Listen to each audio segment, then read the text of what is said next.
Hello, everybody, and welcome to this amazing masterclass webinar we have with Louise Marie Smith, who is a sustainability manager.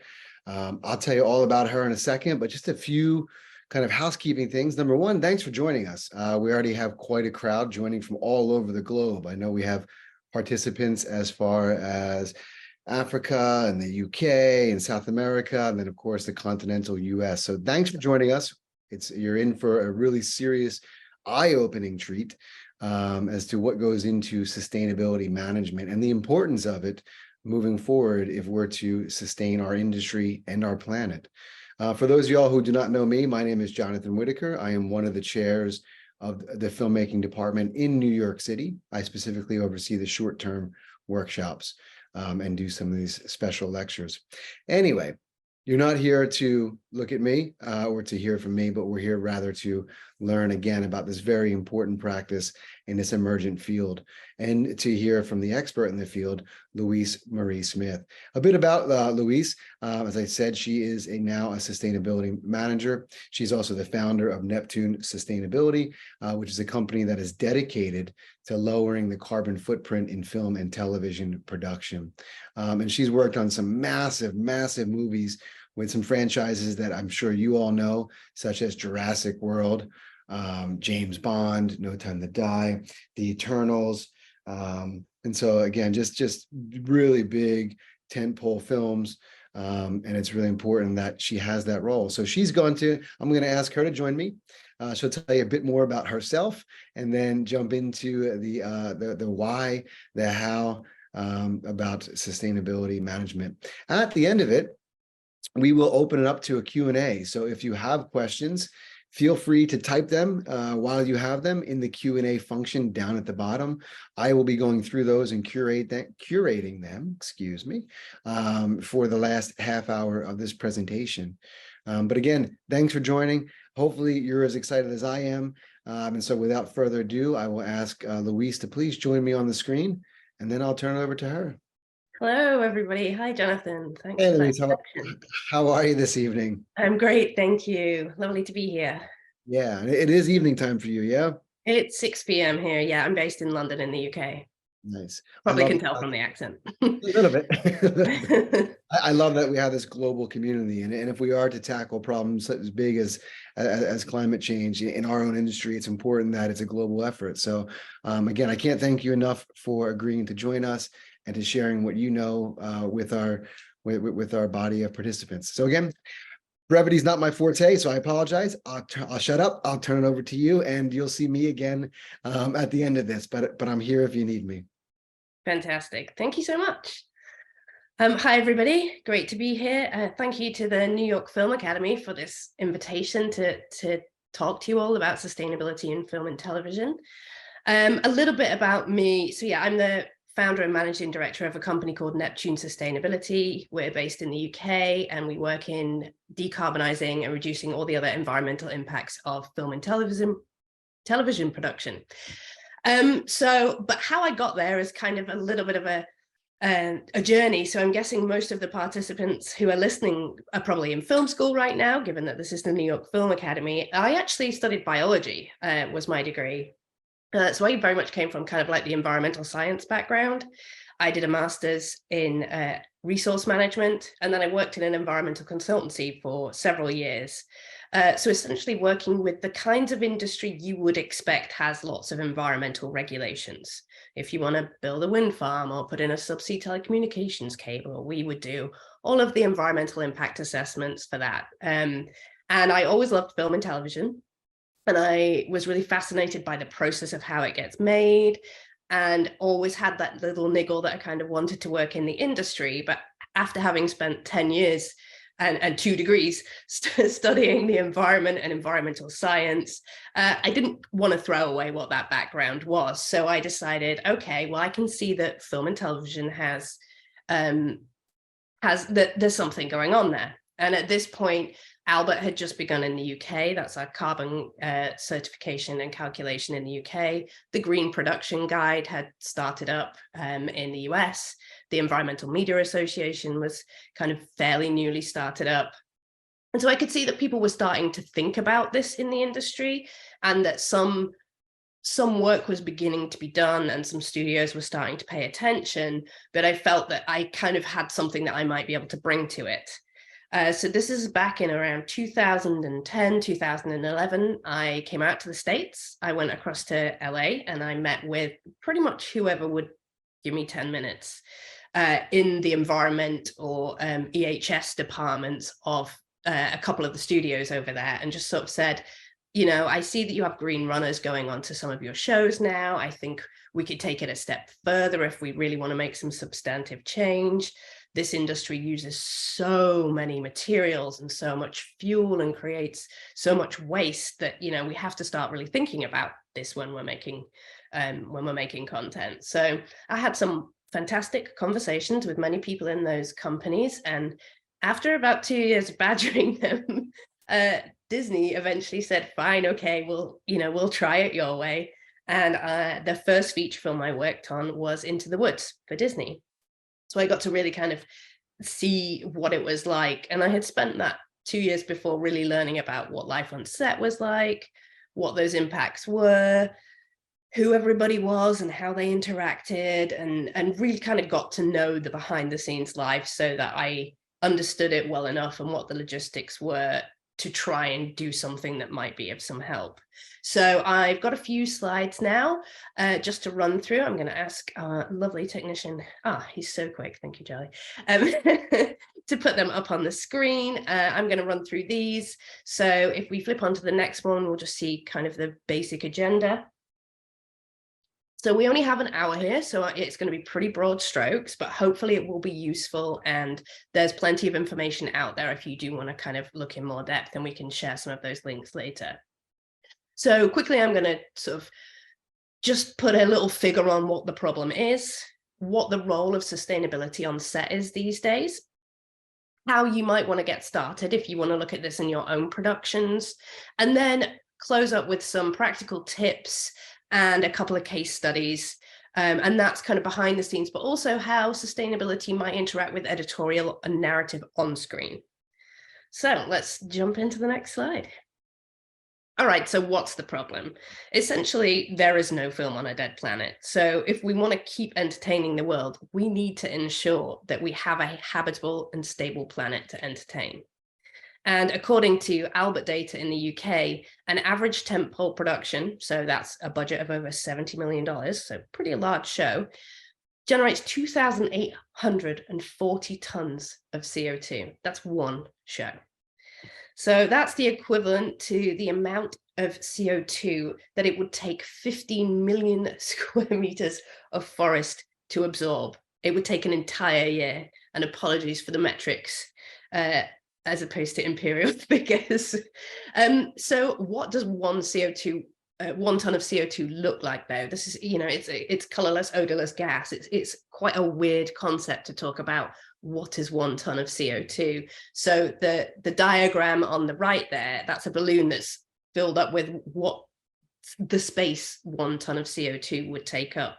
And you should be able to see at the bottom there, that's a little person standing there. So it's pretty substantial. And if you think about that times by 2,840, that's how much CO2 is going into our atmosphere from one film.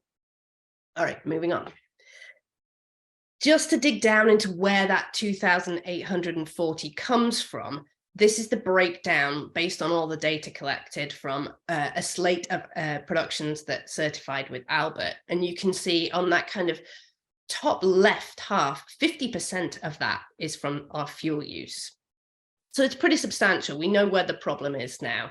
And if you can see, I'm not sure if your screens are big enough, but hopefully they are. That fuel breakdown, again, a lot of that is from ground transportation. So that's filling up vehicles with fuel.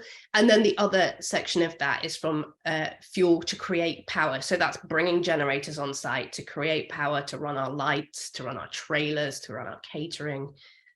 And then the next kind of chunk down here is based off of, sorry, my screen is too small to see this. So it's based off the energy from our utilities. So that's if you are using a stage, if you're using workshops, if you're using offices, that breakdown is from your gas bills for heating and electricity bills for turning on the lights and whatever else you might power with electricity there.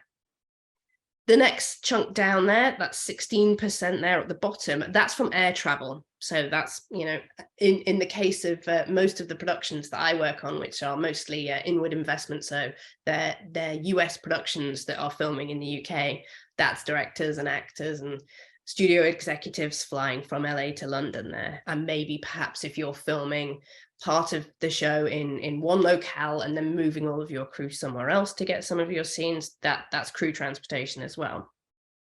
And then the smallest chunk of this pie is that 4%, that's accommodation. So that's if you are moving your crew around and they need to stay in hotels, if your actor is in from another country and you need to accommodate them for the whole time, that's where that 4% is coming from. So this data is all from a report that came out in 2020, produced by Albert, called A Screen New Deal. If you are interested in any kind of further in-depth analysis on that, it's a fantastic report. I would highly recommend it. It's available free online on the BAFTA Albert website. All right, moving on to the next slide, please. So back when I first started doing this, I think the big thing everybody talked about was setting up recycling, setting up food composting, and plastic water bottles. Everyone bring your own water bottle. We've kind of moved on from that now, and we've realized we cannot recycle our way out of climate change. If we want to really change the impact that our industry has, we need to fundamentally shift the way we're working. We need to think about that 50%. 50% of the carbon impact is fuel. So whilst it's important that we manage our waste, and whilst it's important that we reduce single-use plastics where we can, we really have to put some focus on how we power everything and how we move everything. And we're not going to really fundamentally be able to do that if we just focus on recycling on set and bringing our own water bottles. Those should be the basics at this point. That shouldn't even really need to be said. That should just happen as a matter of course, so that we can put all of our energies into tackling this big thing, which is that we consume so much fuel. Moving on. So that was a bit kind of doom and gloom. It's, oh my gosh, there's so much CO2 everywhere. It's a mess. We've got to fundamentally change how we work. How on earth are we supposed to do that in this over 100-year-old industry? But things aren't all so bleak. So once we're moving on to the next slide, just in the news recently, there's been some really great news, and the industry and our studios and our streamers and our film commissions are really making some amazing strides in what they're doing to really tackle our impact here. So just as a few examples that I've seen recently, Amazon has invested in Moxion Power. They produce large and medium-sized mobile batteries so that they're able to switch some of the power that they use on set from diesel burning generators to batteries. They are silent, they are clean. If you recharge them from the grid, there's no emissions at source. You could put them right in the middle of set because there's no noise, so the sound department loves them. And so just this tipping point where studios are starting to actually invest in these kind of technologies is like a really wonderful thing to be seeing. Netflix also just released their 2 years in blog. So since their program to reduce their impacts came in, we've had sort of 2 years of work going on, and the latest report has just come out there. So there's a reported reduction on their 2021 emissions of 10% below what they would have been if this work wasn't happening behind the scenes. All remaining emissions that are there, so they did achieve in 2022 essentially netted to zero any remaining emissions. So there was that reduction in actual emissions, but then remaining emissions were offset. And across in London, which is one that's local to me, the grid project. So I think these cabinets also do exist in Vancouver and in Toronto, most recently. There's some in Europe. I know Belgium and Paris have them, for example. But London, Film London have just officially opened very recently their first electrical cabinet. It's in a unit base called Victoria Park. It's a very heavily used unit base, and as you might guess, it's in the middle of a park, so there's no standing power there, or there certainly wasn't before this cabinet went in. So Film London have worked to install a cabinet. It is spec'd out exactly as the industry have asked, so a feasibility study was conducted. Transport captains, facilities captains, location managers were all asked, how much power do you need? What kind of sockets do you need? We will build this for you. And we've now got, in fact, there's a production in there right now, which means that when the unit arrives, Basecamp can just run off this cabinet. It's 100% renewable electricity supply. They do not need to, in fact, they are not anymore allowed to turn a diesel generator on. So for the entire time that entire Basecamp is running, it's from completely clean power. So there's some fantastic things happening here already. So moving on, I want to just talk a little bit about what's the purpose of sustainability or a sustainability manager on a production. It's something that still comes up quite a lot. I think folks are not entirely sure what we do all day, what we're there for, all that sort of stuff. So just going to talk for a minute on why we're there and what we do, and kind of demystify the role a little bit. So if we just move on to the next slide. So essentially your sustainability manager is there to research, educate, and advise your decision makers in making the most sustainable choices. So we arrive as early in prep as is possible. We're going to talk to the accounts team to make sure that they are tracking and tagging everything that might have a carbon impact, so that we can do a really thorough and accurate carbon footprint at the end of production. We're going to talk to construction about the materials that they're using to build set. Are we having certified timber to make sure that it's from sustainably grown forests? Low VOC paint to make sure that we're not putting horrible chemicals into the air.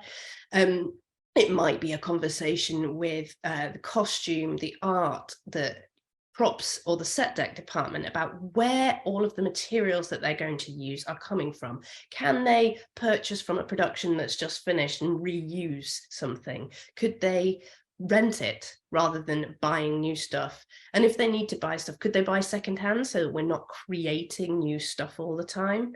And then when we get to wrap, we're looking at what we're doing with all of those materials. So if it's just materials themselves, how are we managing that waste? And if it's things like crowd costume, can someone else use them after we've used them? We need to make sure they're not becoming waste. We're not creating waste in that process. The other thing that we look at a lot is with the transport, electrical, and locations teams, which are the ones who need all that power to turn on the lights and the trailers and the hair dryers and hair and makeup. How are we powering our sets, and how are we powering our base camps? Can we switch to these newer technologies, to batteries, to hydrogen, to plugging into local grids where they're available to us, and just cut down the amount of diesel we're burning in generators, or just bring smaller generators? So those technologies and regulations that we have to abide by, perhaps it's a location permit. I know they're certainly getting much stricter in London in terms of what they'll let you do, because local communities don't want to breathe in our pollution either. So the sustainability manager is there to know what those new technologies are, find out where they can be rented from, what they cost, how they might be able to be used, and then also what those regulations are, and just keep everybody one step ahead of that so that we don't fall down because we hadn't realized that we weren't going to be able to do something anymore because regulations are tightening all the time. So that's the person whose job it is to do that, whilst everybody else is trying to do their full-time job, which every job on a film set is a very, very much full-time job and a half. So as soon as the cameras start rolling, it means that someone else is still thinking about it and keeping it on the agenda. And then kind of at a more strategic and industry-wide level, we can work to kind of ensure that those options exist. So if a battery technology exists, but there's only 2 of them, and all of a sudden 5 productions want to use them, then 4 can't use them because that one show already took 2. So if we can signal demand to the supply chain to say, we think this will work, but if you don't have them for us to rent, and if you don't build them, we can't rent them. So there's that piece working with our supply chain to make sure that they're able to invest in those technologies and feel confident that we will rent that from them. And that also, as those technologies become more and more widely used, they can benefit from economy of scale because they just become more normalized, and then it makes it more affordable for more productions. Next slide, please. So something else that we're going to look at as we do all of these things is calculating what we call the green premium. So that's the cost, or potentially, hopefully, the saving of implementing any specific sustainable solution. So how many dollars do I need to spend to save 1 ton of carbon? And if there are 3 solutions available to us and one costs $4 to save a ton of carbon, one costs 50 and one costs 100, we're probably going to go for the one that costs $4. So if we know what those options are, we can make smart choices and invest our time and energy in the areas where we get the biggest bang for our buck. All right, moving on again. So another shift, as I said, this is only an hour, so I'm kind of just spinning through all sorts of things here. So now just kind of a bit more practically about how to approach sustainability on set, what I do when I start prep and start beginning speaking to line producers, heads of department, and things like that. So the first thing on the next slide is that there's 2 ways to consider sustainability on a production. You can either focus on the protocol, so that might be Albert certification, it might be Emma certification, where essentially you agree to a series of commitments and you gain points. And if you reach a certain threshold of points, you're certified as sustainable to a certain level. That's great, and it's really good to be able to compare productions, but it's not the only thing, and it can kind of create a situation where you get tunnel vision about, like, I just want to get that one more point. And it might be for something that actually you've spent hours and hours and hours of time on and potentially hundreds of dollars on, but actually the material change it makes isn't that great. And that can lead you down the garden path a bit. So what we really want to do is find out what the actions are that will make the biggest impact on cutting your CO2 footprint or your environmental footprint. Perhaps it's that you can use a lot less timber or more sustainably sourced timber or reuse timber from another set. What are those biggest impacts? That's where we spend the energy, not just chasing points and certifications. So next slide, please. Sorry, I keep forgetting. So where I start is I will have that conversation with accounts to make sure that, first of all, everything we purchase, we're tracking if it's going to have an impact on the CO2 footprint or other environmental impacts. I will take the script and the schedule and the crowd breakdown and work with the ADs and the locations team and the electrical team and the transport team to figure out what those biggest impacts are going to be. And then we can all focus our energy where we're going to have the biggest impact, and we'll kind of figure out, okay, transport on this show based on this schedule, this is the big area that we really need to mitigate. Or for electrical, okay, we've got heaps of night work, that's going to be lots of big lighting, that's going to use a lot of fuel up, how can we mitigate that? So that's kind of the beginning conversations I will have. Next slide, please. So yeah, I meet with the producers first, because if the producers are not on board, it's very, very difficult to do anything kind of from the ground up. Not impossible, but if you have the producers on board, that really, really helps. And the production team, the locations, electrical and transport teams. Essentially, I focus on these departments first because they power the set and the unit base, and they buy all of the fuel and rent all of the vehicles and all of the generators. So fuel burned equals CO2 emitted. So that's where I start. And moving on again. So this is also where I start to have conversations about holistic budgeting. So new tech almost always costs more to rent, but it will also always save fuel. And the issue with this is the way that we budget is that fuel is not in a specific department's line. So it's in the overall production budget, but it's not necessarily in the transport specific budget. So if transport spend more money hiring more efficient or electric vehicles, and they save a load of fuel, you're looking at 2 separate sections of the budget. So we need to go back to the producers and say, okay, what we should do is increase this portion of the budget because we will see a decrease in this point. So we are more than likely going to spend these dollars anyway, but we have a choice here. We can either spend them burning fuel, or we can spend them hiring more efficient kit, whether it be generators, batteries, electric vehicles, and we've saved the fuel. So there's a choice to be made here. And up front, because you're just looking at what's the rental cost up front, you don't realize what the fuel bill is going to be until the end. Up front, it looks more expensive, but when you look at the whole picture and every line of the budget, all of a sudden one balances the other, and that's where we need to be. So essentially, that's kind of a lot of the work that I do to figure out how we can all work together, as opposed to just locations focusing on what their budget is, electrical focusing on what theirs is. We need to kind of look at the budget as a whole, because if you hire a vehicle, some lighting, a generator, or pretty much any of those other things, they are useless without the fuel. They're just ornaments without any fuel in. So we really need to look at the whole picture there and the whole cost of it in terms of CO2 as well as the financial cost. Next slide, please.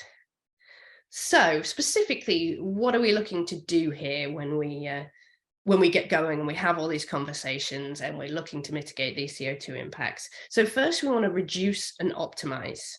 We don't really need to change too much of what we're doing here, but we are very wasteful as an industry.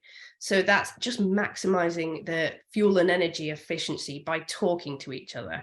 If a vehicle's been sent into town, I don't know, because someone needs to pick up lenses, and then another vehicle gets sent because costume needs some dry cleaning picked up, and then somebody else sends another vehicle to the same area because another department, set deck, need to return a lamp. And we could have sent one vehicle and achieved all of those three things. We're not collaborating, and we're not being efficient, and we're not optimizing, and we're also wasting money as well as fuel. So that sort of thing seems super, super obvious, but it just doesn't always happen. We want to ensure that generators are the correct size. Generally speaking, we hire kit that is far, far bigger than we need it to be. That means it runs less efficiently, and you don't get the same efficiency out of the fuel. Probably also costs more to rent. We want to rent the most efficient and appropriate vehicle for the job. So if you are just returning a lamp for the set deck team, you do not need to send a truck. It will fit in a car, for example. And again, it seems super obvious. It just doesn't always happen. We want to set up base camp as close as possible to set. There are a lot of back and forth journeys between base camp and set all day. And if you're somewhere for a week and those journeys are just continuously happening, if you can shorten that journey by a mile or two, that will very, very quickly add up. And across the whole schedule, that's going to add up enormously. So again, just simple things like that just seem obvious. We just need to double check. Have we done that? Have we thought about sustainability as well as everything else we need to think about today? I want to maximize LED lighting, because the amount of power required by LED lighting is so much less. And therefore we need a smaller generator and less fuel to get the same effect. Enforce no idling for vehicles. Again, this seems obvious, but I so often walk past unit vehicles. It might be it's the summer and the air conditioning's on to cool the vehicle. It's the winter, the heating's on to heat it. But either way, that doesn't really explain 20 minutes. Provide somewhere for the drivers to wait, and then 5 minutes before they're picking up cast, then go and warm up the vehicle. It doesn't need to be a thing where someone's sitting in an idling vehicle for 20 minutes. It stinks, it's noisy, it's a waste of fuel again, it's horrible to stand next to. We just need to stop wasting, basically. And then turning things off when they're not in use.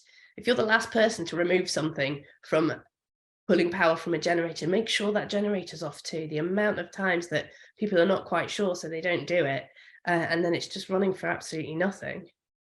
So after we've reduced and optimized what we can within our existing framework, we want to kind of move towards electrifying wherever we can. So that's using grid power whenever it's available. That will always be the cleanest source of power as opposed to generators. Where we don't have enough grid power or grid power is not available, we want to start using mobile batteries to supplement generators. So that might either mean we can bring a smaller generator. It might mean we can cut the generator running hours down. It could be set up in a hybrid system. So for example, if you've got a catering unit and overnight, all they need to run is the fridge and the freezer, you can run that off a battery all night, and then you will reduce the run hour of the generator. So you need that huge amount of power when everyone arrives in the morning and all the stoves are on to prepare breakfast. So the generator will only need to run for perhaps 10 out of every 24 hours, and you can keep the fridge and the freezer running from your battery. So you're saving 14 hours worth of fuel there. So things like that, just looking into where those types of solutions might work. Installing EV charging at stages or offices. Again, this might not be something your production can do, but if every single production who come into a space to hire ask the same question, generally speaking, after a while, it will trickle down to the owner of that area that they probably should install more EV charging, and therefore you can electrify your vehicle fleet too. And then kind of the final step is to decarbonize what's left. So that is, when you do have electricity supply that is available to you, request renewable energy programs at the studio you're using. Again, your production might not have the capacity to decide who their electricity tariff is, but if every single production asks that question, eventually market demand means that they will probably shift to a renewable tariff. And the final one is to use renewable fuel where we do need generators. We call it HVO, hydrogenated vegetable oil, in the UK. I think it's called renewable diesel in the US. There's fairly good availability. It varies a little bit by region, but if it's available, the CO2 impacts of it are much, much lower at source. It's made from waste vegetable oils rather than a fossil fuel, so it's a renewable source of power. And again, that's kind of like, we do still need generators and we are still burning fuel on site, but we've decarbonized it. There's a much lower carbon impact there just by switching the fuel. You can have half a tank filled with diesel and half with HVO. They're mixable fuels. There's, you just call and ask for a different product, basically. Super easily done. In California, I think some of the gas stations also have renewable diesel available for vehicles as well. Anyway, thank you. Next slide. So I'm going to move on to just some kind of practical tips in terms of how to think when you're approaching sustainability from kind of very broad perspective. So we're not thinking about specifically any department here, but overall, how do we need to think? So next slide, please. We're going to start with waste. Everyone can see waste, so it really takes a lot of focus. And it can be a bit of a red herring because it's very visible, but the actual impacts of it are not as meaningful as that fuel piece. But having said that, it's still really, really important that we manage it. So don't wait until wrap to start thinking about what you're going to do with all the waste. Think about it in prep. Do I really need to buy all these materials to begin with? Do I need this many repeats? That's where the waste starts. It starts in prep. So engineering it out at the beginning by optimizing materials use is the best thing to do. And that's kind of, if you can see at the top of this inverted pyramid, that's the remove. So just remove what you don't need. If you don't need it, don't buy it. Reduce again, and then resource. So if a material has had one use, can it be used for something else? Reuse in the same application. Recycle, obviously, if we're now deciding it is actually at the point where it is waste to us, we want to make sure that we manage it sustainably and recycle where we can. Recover, so there's a waste to energy process where that residual waste might actually be incinerated and the energy generated produces electricity. So there's points at that point, if you can't recycle, you may be able to generate energy from that waste. So yeah, there's kind of just the beginning to think about materials as waste before they become waste and try and engineer it out before it becomes waste, essentially. Moving on, just another tip about power generation. It's exactly the same thing, so switch off and eliminate the waste before it happens. So don't rent a huge generator that is just inefficient. Look at the least impactful way to produce your power on set, which will always be grid power first. Grid is always the best. If you can tie into grid, then do so. Batteries and hydrogen power will be next. And if you can supplement generators with them, then right size the generators and then only turn them on when you need them. Things like that it all just kind of cuts this down. And then looking at what you're using, is it the most efficient? So the efficiency of the kit that you have. So that might be the piece where LED lighting produces as much light for much less power and therefore less fuel. So that's where that kind of efficiency comes in again. And then kind of moving further down the chain, we've got that piece where you're decarbonizing again. So you are burning fuel on site to create your power, but it's coming from a renewable source that emits a lot less CO2. Moving on again. Another area that is one that I'm not sure everybody kind of thinks about at the beginning, as opposed to what I'll move on to next, which is when it becomes waste. But thinking about it at the beginning, there are huge climate impacts attached to what our menu choices are on set. And if there are 100 crew members, you're timesing that by 2 meals times 200, times 100 people a day. So it's not just you making your one choice for your meal. It very, very quickly grows to becoming quite a big impact. So what I've found on a lot of my productions is that just either reducing or eliminating beef on the menus has a huge impact on carbon emissions.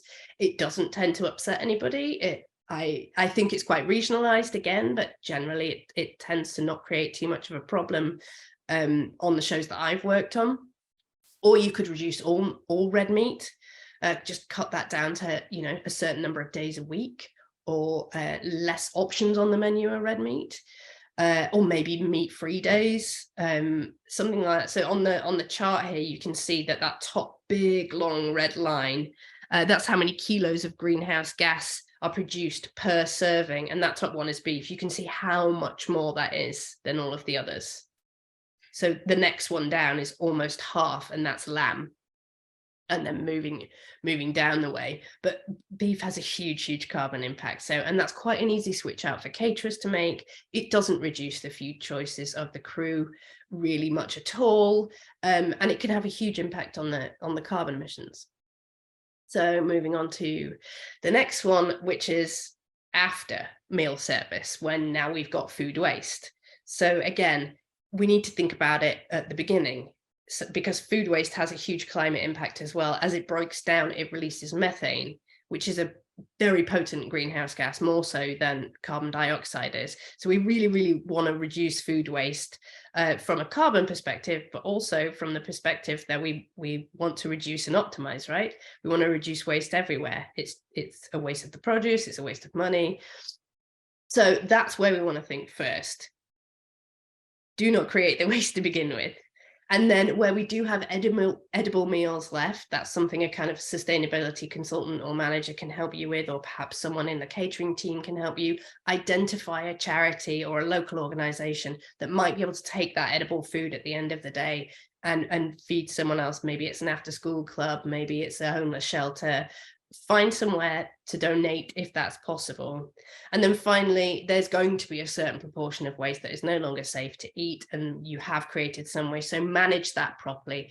Is there a composting program nearby so that can be turned into fertilizer? And usually the process called anaerobic digestion that it goes through, again, generates gases that you can use to produce electricity. Your food waste could become power and fertilizer for the land, as opposed to creating a problem by releasing methane in a landfill. So again, there's kind of just another aspect to that there. Moving on again. So looking at our travel, again, a lovely chart here where we can see right at the bottom there, the big impact, as I'm sure everybody here already knows, is air travel. So again, we're looking at hierarchy, and every single decision we make has an impact, but it can differ. So flights are almost always the worst, almost always. Very rarely do the combination of effects come together that a flight would be the most suitable choice to make from a sustainability perspective. Trains are a really efficient mode of travel. So I guess the northeast of the US, that's an option. I know in lots of other areas it's not. In the UK, we're very lucky that we have that network. But if we can move people by train as opposed to car even, then that tends to be the best way. We can do shorter journeys between cities by train instead of domestic flights. And then again, if you do have people traveling in cars, multiple occupancy will always be the best way. If you've got 4 people going in the same vehicle, it's going to use the same amount of fuel, pretty much as if one person goes, and then you're taking 4 vehicles to get the same number of people there. So if carpooling or larger vehicles are an option, then that's always going to be the best way. So just with, again, another aspect of how we move around as we're producing content, then think about the travel impact as well. All right, moving on, please. So basically, in summary, considering all the impacts and the life cycle of our operations and the materials that we use, that's kind of called optimization if we're really thinking about optimizing how we use all of those things. If you do consider these things, you will save materials, you'll prevent waste, you'll reduce carbon emissions, and you'll save money. Because when we're wasting and not optimizing, that's costing money as well. So this is not just from an environmental standpoint that this makes a lot of sense. It makes sense from a financial perspective as well, because budgets are always limited and you want to use it in the most efficient way possible. Okay, so just moving on, I'm going to do a little case study first from a feature that I worked on a couple of years ago, and then I can talk a little bit about on-screen and how that might come into your way of thinking and how we can influence the audience as well as ourselves behind the scenes. So next slide, please. So this is just a little case study on Jurassic World Dominion, which was shot 2020. We started and then we stopped because of the COVID shutdown. But yeah, really big production, filmed primarily in the UK. So the studio facility that we used had a renewable electricity tariff. So we tried to use grid power as much as possible because there were no kind of associated direct emissions from that. We had quite a great supply at the studio that we used as well. So there was sufficient energy for us to do that without really needing to bring too many generators in. If we did have generators when we were on location, for example, we used HVO fuel that I mentioned earlier, which has kind of 70 to 90% lower CO2 emissions than burning conventional fossil fuel-based diesel. Post-COVID, even more so than before, we very, very quickly adapted and became a completely digital office. So there was absolutely no printing. Everything was done by digital means. So our start paperwork, our timesheets, our invoices, PO system. We had a lot less movement of people in and out of the studio, again, because we really had to think about how many people we had in any given room and the risks associated with that. So video conferencing really, really went up and just really reduced our emissions from kind of ground transportation, but also from executives and whomever coming over from the States to visit. That would now automatically be done by video conferencing. So that really eliminated any unnecessary travel, which, I mean, we were kind of in the position that was necessary at the time, but I think what it did was it really, really showed how much travel was considered essential prior to that time. And actually, the movie still got made without it. So that means it's not essential. So it's really, really interesting time to look at the figures from this one and see what the difference was there when we really had to be innovative in order to continue working.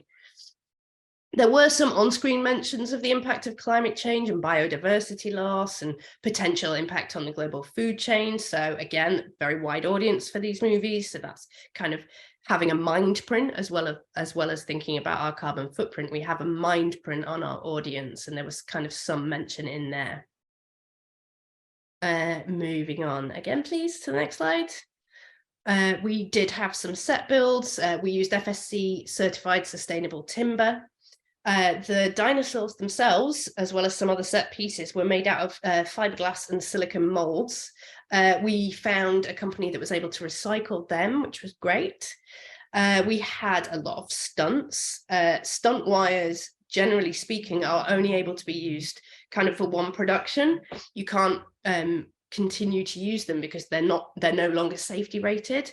And on a big show with a lot of stunts, that can be a lot of stunt wire. So we found somewhere that was able to take all of the stunt wires back and break them down right into the like fine fibers that they're made out of, and then remake stunt wires from them again that were then recertified to be able to be used. So it's quite a process for them to do, but it meant that the only alternative was literally putting them in a dumpster, which we didn't want to do. So that was great that we managed to find a way to recycle the stunt wires.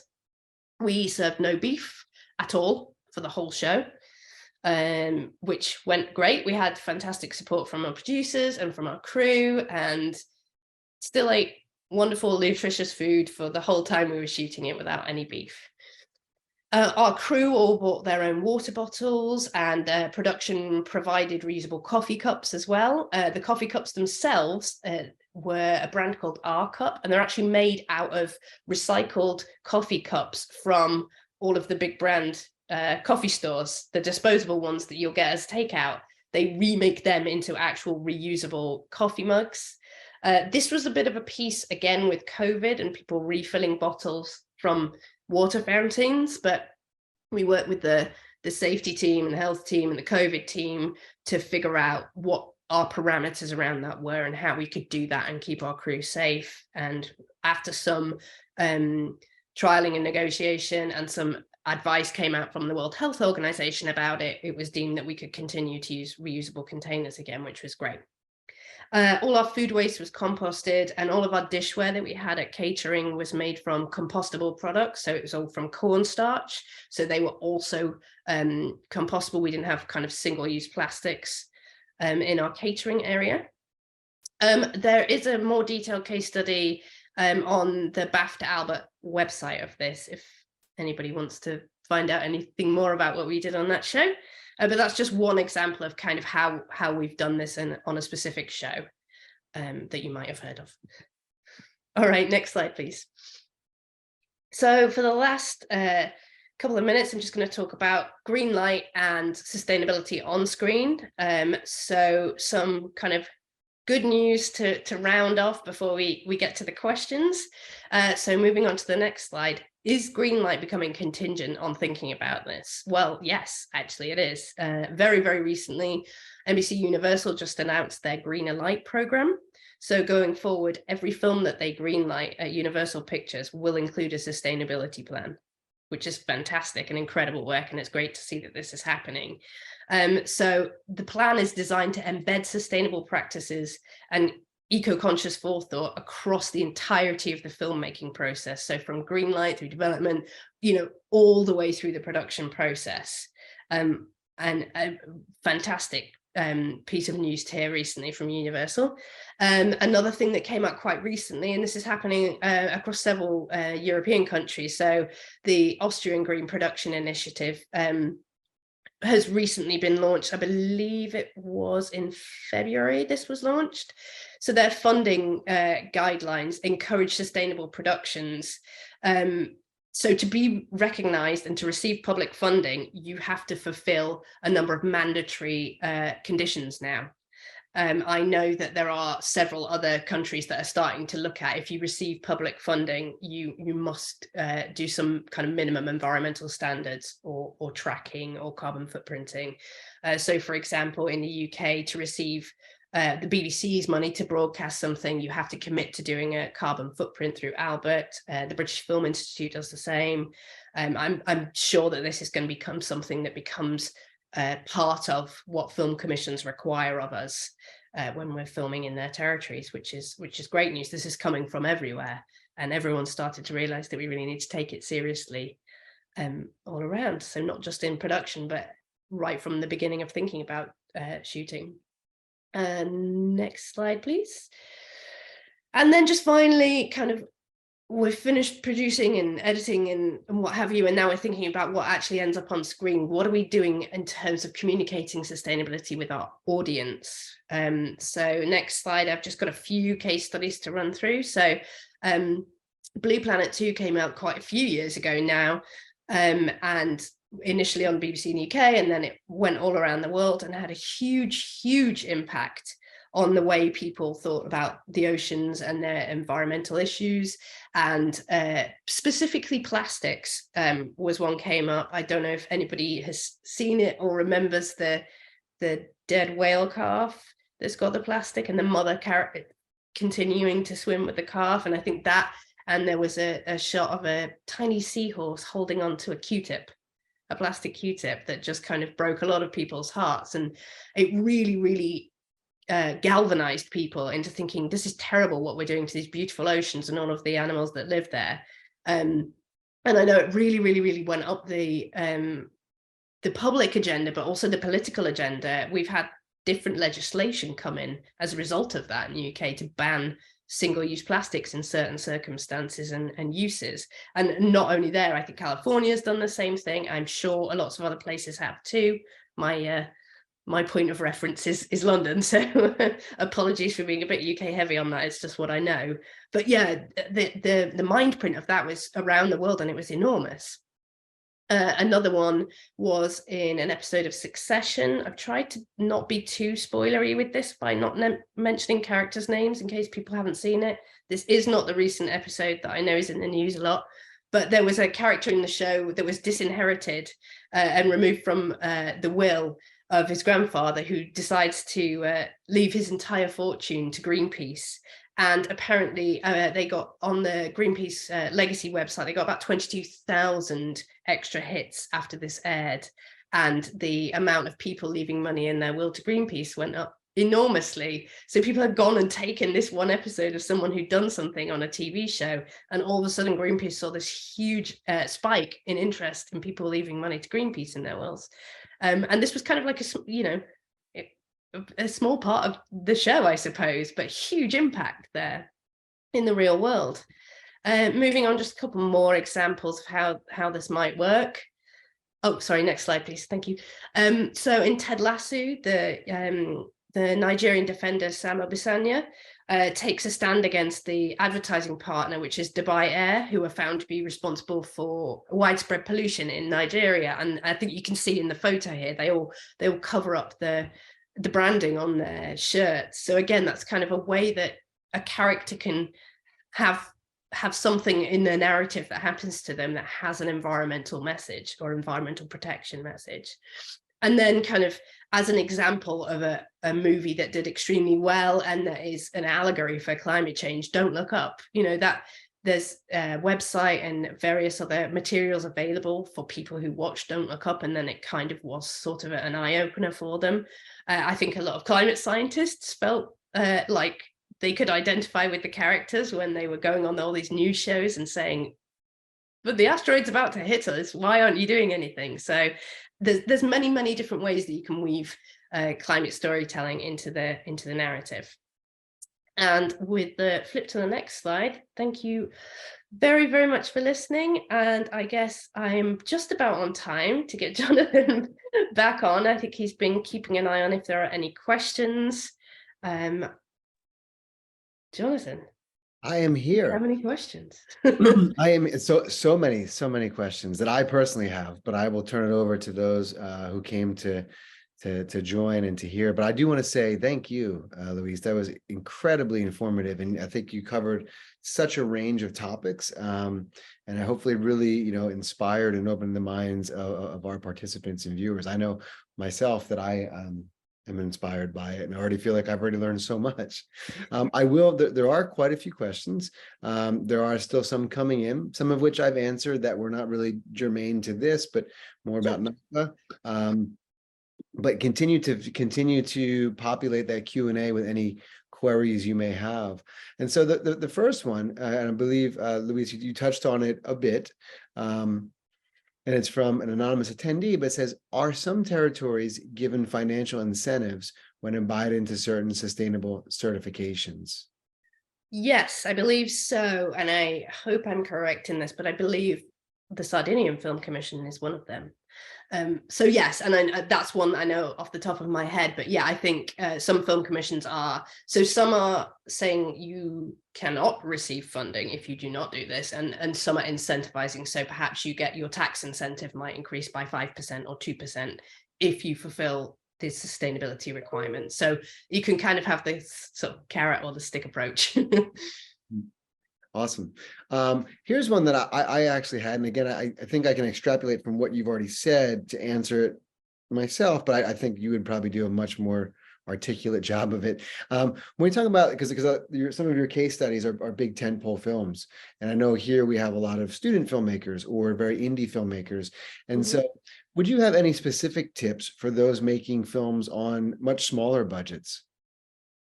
Absolutely. I mean, all of the same things apply. I think I do a lot of work with European co-producers as well, and do a green film lab across Europe where that's the case, and it is smaller budgets. And I think smaller productions tend to be far less wasteful because every cent counts and you cannot afford to be wasteful and hire kit or materials that you don't need. And so I think a lot of that optimization piece is already happening because you have to literally make every dollar count. And so generally the impacts of smaller productions will be smaller, you know, because there are 20 people on the crew, not 150 people. So the optimization piece is there. But I think so, yeah. I mean, in terms of like where the timber's coming from for your sets, again, you can make sure that you've got responsibly sourced materials or the fabrics for your costumes, or where your catering is coming from, and where is that produce coming from? Are you including red meat and taking into account the climate impact of that? So there's still several of those things that apply. It's about kind of just thinking when every decision is made, where is this coming from and what's its impact going to be? And Absolutely. I think that applies at any scale. Yeah, I concur. This one is more of, I believe it looks more of like a thank you. And it just says, "Good day, I'm from Africa, Namibia. And I must say that this has been a real life lesson for me, as I have no prior knowledge of this. And so this is a very eye-opening." So that was just, Oh, uh, cool. shows you Thank the you. scope of this particular webinar. We have another guest who says, "What proposal is usually met with the most hesitancy or most resistance by the head of departments?" Ooh, that's a really good question. That, ooh, that does vary, I have to say. And a lot of this role is diplomacy, and it's about figuring out what makes people tick or what makes people get excited, and you can't win them all. So it might be that on one show the location manager is just so passionate about sustainability and they're really on board, and really it's kind of you're pushing on an open door and they want to work with you and they're really willing to try new things. And the same person in the same role on another production is just very set in their ways. They think it's all garbage and they're not, you know, oh, this is just a waste of my time. Let me go away and do it as I always have done. So it really is definitely a personality game a little bit. I think if you're ever kind of trying to change the way someone's always done something, that's tough. So like switching from generators and having those team members try and trust a battery, or switching from like an internal combustion engine vehicle to an electric vehicle, if they're not used to it, what's unknown is scary. And there is not, because everybody's freelance, if they are the one that agrees to do this thing and use this kit and it screws up, they might not have a job the next day. And so part of what my role is understanding that, and like, okay, you can still bring the backup of the, you know, for the first time, or, and it's just about making people feel comfortable with however far they're willing to step that day. And it really changes. So I don't think there's like one area that's always a sticking point. I think it's change. Yeah. If you're trying to change the way someone does a job, that they feel confident doing it their way and they don't feel confident doing it a new way. Yeah, I think that's a great point. Just as someone who has years of experience working in G&E departments and then working very closely with cinematographers, I can still hear it ringing in my ears, cinematographers saying, "Well, no, an LED doesn't have the same punch as a hotline, right? I need that tungsten, I need that HMI." And I like to think that that's changing in the perception of what's Oh, for out, sure. and just kind of understanding the ease of use, and then the less of a need for expendables, right? The fact that we have this Yep. entire category of things that are just considered like throwaways, if that's going by the wayside. Wonderful. One student asked, I don't know if this is really a question that is answerable on your end, but I'll throw it out there. Couldn't we possibly switch to vegan nutrition on sets for sustainability? And would that help? We could, I think, When you're kind of unilaterally making a decision about what people eat, that can be quite a personal thing. And I think that might be too far too fast to make that decision on everyone's behalf. And it kind of, if you are removing beef, you're kind of doing that in a way, but it's not really that big a deal. Whereas I think completely going that far and making that choice for everybody, what we try and do is make sure that we work with the caterers, that actually there are more vegan options and more vegan and vegetarian options. Some ideas that have been floated in terms of doing that is, when you fill in all the forms on your start paperwork and you have to tell them, like, do you have any allergies that we should be aware of? Maybe when you're filling all that in, you opt into a meat menu and it's not the norm. And so the caterers only make enough meat dishes for those people who say, yep, it's important to me that I eat meat when I'm having my meals at work. Not just it's expected that that will be provided for me. Or the one other thing that I've heard that I find quite interesting from like a psychological perspective is not necessarily even changing the menu at all, but flipping it. The vegan option is always at the bottom and the red meat option is, the meat option is always first. So what if you read that one first? Because you might read, oh, you know, beef stroganoff and not even read the rest. Oh, I'll take that. What if you flipped it around and like you read that really tasty vegan option or vegetarian option first and you stop reading to the bottom of the menu where the beef is? You know, so kind of a bit more subliminal, but still leaving the choice there to a certain extent, but just kind of what is the flipping what the norm is. Right. Very cool.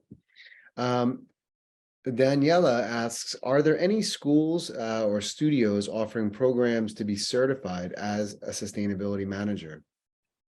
In terms of as a sustainability manager, I know there's a program in Germany that does that for sure. There are schools in the UK and in the US that are working with Albert to bring in sustainability courses within traditional film degrees, so that like it might be a class rather than to go be a sustainability manager.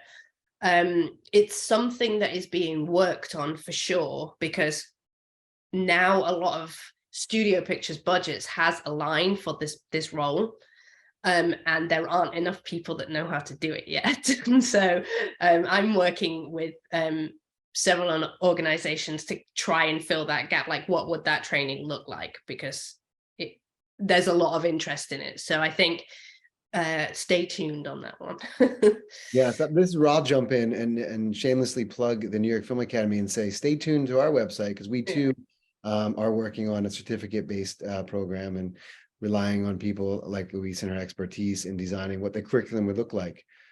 So hopefully we'll have a very concrete answer for you, Daniela, in the coming months, if not weeks. Was it difficult to win the trust of the crew and convince them to change certain MOs, certain ways of working? I think this is kind of similar to the question that you had already previously answered. And for certain departments, maybe it's certain projects, maybe it's the location manager. Other ones, maybe it's the G&E team. And anyway, I'll let you fill in some more color if you'd like.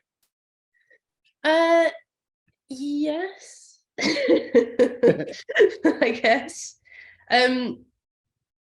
Sorry, specifically, what was the beginning of that again? Because I was listening to your G&E experience.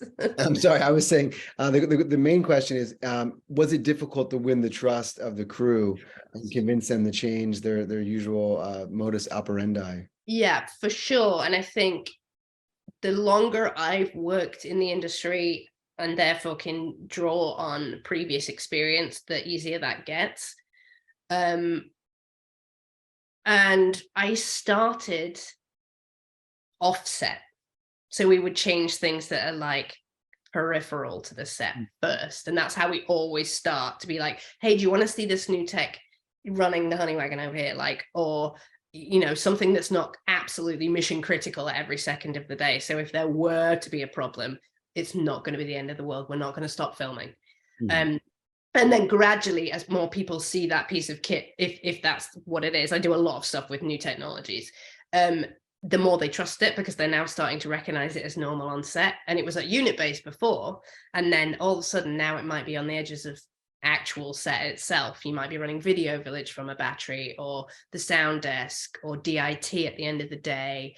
But bringing it in whilst people reach that level of comfortability, like try and understand that, you know, you can't go too far too soon. Absolutely. This is I think this is more of just sharing a story with you. We have Steve from Kenya. First of all, saying this was very informative, and so thank you. He was saying that he was in production, and he saw that most of the fuel-based equipment they were hired, that they rented per production, 40% of it was never used. And this was usually just to let the client see that the budget was spending, that it wasn't going to waste, and it's really to impress the clients. And so maybe Stephen is sharing that for the purpose of commiserating and saying, like, this to his head. I hear you, Stephen. Maybe also if you have some advice as to, like, how do we reframe that, right? And make the client see that it's not about the size of the gear or the quantity of it, and how we can better allocate their funding, right? It's their budget. Yeah, and I think that's a problem all the time, backup upon backup. And part of that is this fear of, you know, we don't have time for anything to go wrong. And I get that. But maybe one of the backups is a battery, not another generator. And the other thing is kit that's too big that you don't need, like, or just in case the DP changes their mind. Let's take all the lighting in the world, just in case the DP changes their mind, you know, and then that's filling a whole truck that's bigger than it needed to be. And like the knock-on effects of that kind of over-speccing everything means a bigger, heavier truck is traveling everywhere you go, full of stuff you're not even going to pull out of that truck for the entire shoot, you know. So I think, again, going back to the beginning, kind of reframing that. And I'm guessing that this is about commercials because the client was mentioned.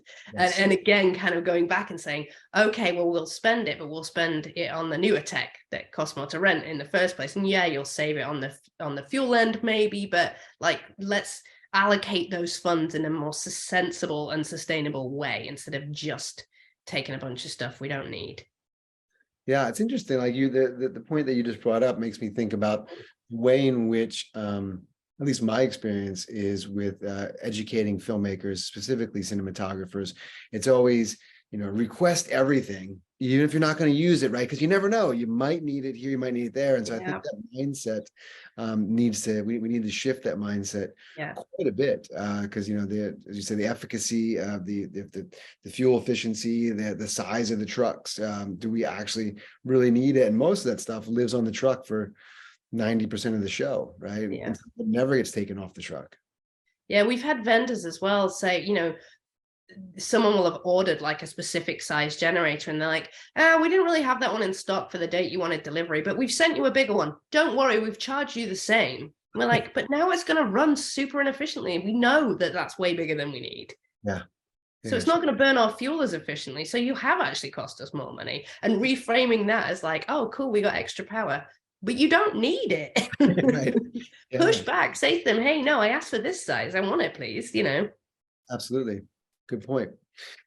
There was a question about, and again, forgive me, I do believe you touched upon it on one of your slides, but the question is about costumes of actors used in filmmaking.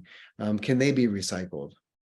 Yeah, for sure. I think, for example, if it's a contemporary piece and you've got modern day clothing, then you can probably find another production that's starting up and actually sell as like a base load, especially if you have crowd scenes and you've got multiples of things and it's just kind of like contemporary clothing. If you can't find another production that wants to purchase it, then you can donate that to charity and they can sell it to make money, or you could donate it directly to, there's a couple of organizations that we work with, and I'm sure there are similar ones in other parts of the world that provide, say, for example, you've got, I don't know, something set in an office and you've got a bunch of guys in suits and women in office attire. There are charities that work with people coming out of homelessness or kind of just moving back into the workplace, where they will provide an interview suit to that person so that they don't have to go out, spend hundreds of dollars getting the suit for the interview to finally get back on their feet and get a job. And so, for example, if you had that kind of setup on your show, that's an amazing place that does really good with that, and it will get used, and then that person gets to keep that and use it over and over again, if you know, or you might want to sell them on and then get a bit of your budget back. But yeah, for sure, there's always ways to find that. And again, that's a lot of what my team does at the end, is like work with every department to say, where can we repurpose this? Because that takes longer than just saying, chuck it in a dumpster. That's very, very quick. But again, that costs money. You have to get the dumpster picked up. It's not only wasteful, it's a waste of money, as opposed to you spend the time having that person call around those organizations and do some good with all of the stuff that we create, that we only need for a short period of time. Yeah. And then you get that kind of community give back at the end of your production, as well as finding a new home for all of these materials we're now done with. Absolutely. That's some great ideas. I know here in New York, we have the Foundation for the Arts, and they'll receive props, they'll receive wardrobe, they'll receive certain set pieces, and then they disseminate that to any institution that's a nonprofit, whether that's, you know, high schools or certain theater troupes. And so they get to reuse all the supplies that we've supplied to them. Is there is there a way for someone outside of the entertainment industry to become part of the sustainability program in the entertainment industry, or does it require some specific degree or certifications? I think this is partly your story. I mean, with a bachelor's, or the equivalent of a bachelor's in biology and then a master's in aquatic resource management, filmmaking wasn't what you studied. Not at all. No, not at all. And actually, when I'm kind of hiring for my team, I'll look for that as well, because if you've got the baseline knowledge with the science, the climate science, you know, basics of how power works, things like that, which you would get from that science degree, and you've got a real passion for sustainability, it's possible to learn production. Yeah.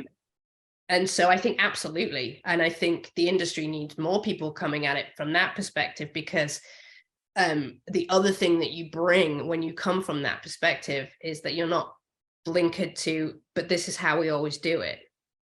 Right. So you would come to it with a more open mind of just like, but why are they throwing all that stuff away? Like, that's crazy. They just use it, you know? And so you don't have like, yeah, but we got to get out of here quickly. We got to off hire the workshop, and this is the quickest way to do it. From the outside world, that's nuts. But when you get into the kind of roller coaster that is the production process, and how quickly everybody has to just get out of there once it's done, you get kind of blinkered by that, understanding the logistics of it so much that you don't question it anymore. Yeah, it's a great point. And I find that the longer I'm like, oh yeah, but they had to do that from a logistics perspective. Well, no, hang on. Maybe they don't. If you would consider that that's just a dumb way to do things, you know, like, just because that's how we always did it doesn't make it right. Very true. Great point. I think again, this seems to be asking a similar question, maybe from a slightly different angle. But what do you think is the biggest obstacle to push productions to be more sustainable? So more, I guess, more broad stroke. We talked, I think twice you were asked about what are some of the areas of resistance you most come against, or departments specifically. But in this sense, what would be the biggest obstacle? I think the biggest obstacle is, with everything else in production, is time, isn't it? And money. But kind of from a more specific thing in sustainability, it's that we live in an inherently unsustainable world. You know, there isn't a way to sustainably move people by air. And so if we have cast somebody who is in LA and they're filming in London, there's no other way to get them there. And so we exist in that system where that's the only option. And so there's no workaround for that. So I think, kind of reality speaking, you know, like, there's not enough EVs, there's not enough EV charging. So we can't just go, oh, we want to just electrify our whole vehicle fleet. Well, like, electric trucks don't exist all over the world. And if they did, the charging infrastructure doesn't exist all over the world. So like, we're existing in an infrastructure that is not there yet. And the whole world is on this journey kind of at the same time as us. But then I think specifically to film and television, it's time. because it's just a roller coaster once everything gets going. And that's why it's really important to get in very, very early, and when everybody's planning and they've got time to think. And that if the decisions are made with sustainability in mind and you make sustainable choices, then all you have to do is just follow through on them. That's just how you planned to do it. So trying to just change it on a day-to-day basis while you're just trying to make the day, that's much more difficult than just, oh no, we were always going to do it this way, that we planned it this way. And so there's no surprises on the day now. Absolutely. I think that just one more kind of thank you. Another student from Kenya saying they just want to say thank you for the webinar. It was very eye-opening for a young filmmaker. So many people from Kenya with us today. Yeah, a bunch of amazing place. Amazing place. I love Kenya. I do have one local question, which maybe you can answer, or maybe not. I'm not sure how well you know or informed with New York City specific initiatives. But are there sustainable initiatives in New York City for the mayor's office of moving image that locals can participate in? Productions always park their trailers and run generators all summer long right next to the parks, and they just pollute the whole area. Yeah. Specifically to New York City, I don't know. I don't have the detail on that, to be honest. I don't do a lot of in-depth work in New York, so I don't know. Probably should have Googled that before we started. Yeah, no, I feel like that's something that you've come across. That's probably more a you question. You might know better than me being there. I feel like I should know that better, and I can say that there are actually none that I'm currently aware of that have been put on the books. I can say that, like everything, it's in progress, and I know that the local Producers Guild has been working with the mayor's office to come out with some new green initiatives that will incentivize for use of green technology, but not prohibit the use of older technology. It's more of a guidance than it is a requirement at this point. And I'm hoping that can shift with some activism and some more education. But to answer that particular question, I would say, as of right now, none that I'm aware of. Yeah, no, I think there are things being worked on, but yeah, again, there's not one that I'm aware of. That's kind of live. So there are some other comments in the Q&A, but again, most of them are again, just thank you for your depth of knowledge. Thanks for sharing. Thanks for inspiring them and eye-opening to certain regions of the world, from Latin America to, again, Africa, Europe, and the US. I had a question that,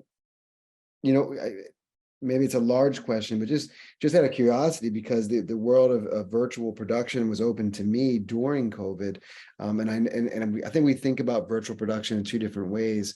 One in which leveraging technologies like we're using now, where I actually can't say I had the amazing experience. It was trying, but all new things can be. But of actually directing a set remotely and being on Zoom and watching several different camera feeds and kind of giving direction in that sense. And then also virtual production I think in the more accepted definition of virtual in regards to actual LED walls, right, as opposed to actually being on location. Those technologies, how are they being used for sustainability, or do you see adoption of them being more widespread? Do you think it's actually good for sustainability movements and green movements? Again, a pretty large question. I know I'm talking about several different virtual productions and remote productions. And yeah, so in terms of remote, I can see how that can have its challenge if you're trying to direct from afar and you're not physically there.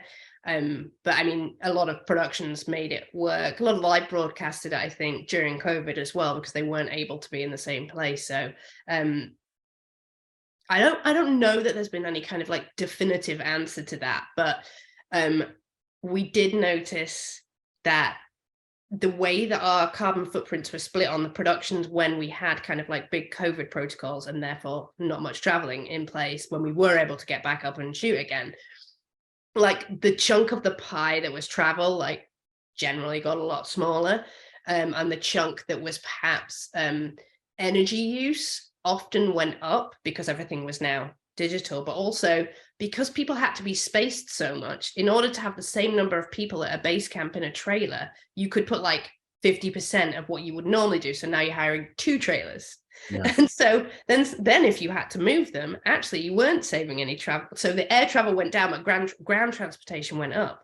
Because also if you had like a minibus to take crew from parking to base, you could only put half capacity. So now you need twice as many. So ground transportation actually went up a lot because people had to be spaced, and you had to have not like a bunch of people in the same vehicle in the same office. So it was really interesting how there was like a push and pull there, because physically, yes, perhaps we weren't using so much paper in the office, but the impact of that is not like super enormous, especially if you have a recycled paper product and then you recycle it anyway. It's not a perfect system, and it's not endlessly recyclable by any means, but actually the increased emissions elsewhere can skew that. So in the terms of remote, that was really interesting. And then virtual, I think we don't know. A lot of studies are taking place, and there's a lot of ifs, ands, and buts. So it's like, yes, it is, but only if the supply of electricity that's lighting the wall is renewably sourced, and only if the servers that are processing have got renewable power and they're cooled in this method, not that method, and only if the wall stays in place for this length of time. Otherwise, the assembly, disassembly, and transport of it actually has a really big impact too. So I know that there's a lot of studies taking place, and it's so new that we need a lot of different use cases to be tested before we can definitively say what those ands and ifs are. You know, like, so if you had the option like, oh, in case A, you know, these are the parameters, would you use virtual or travel? And in case B, these are the parameters. And I think we need to know that to almost have that decision tree of being like, oh, all the stars aligned. Yes, virtual production is the most sustainable option in this case. But I think there's a lot of learning to be done in that space still. Yeah, absolutely. Makes sense. For sure. Well, I think that brings us to the end of the webinar. We've gone through all of the questions in our Q&A, at least all the ones that were relevant to today's webinar. I want to say thank you on behalf of the New York Film Academy to all the participants who joined us today and asked questions. But most of all, a huge thank you to Louise. Thank you for joining us and sharing with us your knowledge, sharing with us, you know, your experiences, and inspiring the filmmakers of tomorrow to at least think about next time they go out to create a film, whether it is a small student film that has low to no budget, or they're working on some massive tentpole Hollywood film that their choices can impact the world. And so we should be thinking about them. And I will leave you with the last word if you'd like it. And if not, we'll just say again, thank you, and keep your eyes on the website for future opportunities. Great. Yeah, I just wanted to say thank you to you guys for hosting me at New York Film Academy. It's been fantastic to be here, and that whistle-stop 1-hour tour of trying to cover everything. I hope it was useful, and thank you to everybody for tuning in and from all over the world, which has been fantastic. And I hope it was useful. And yeah, stay tuned. Well, thank you. We'll be signing off.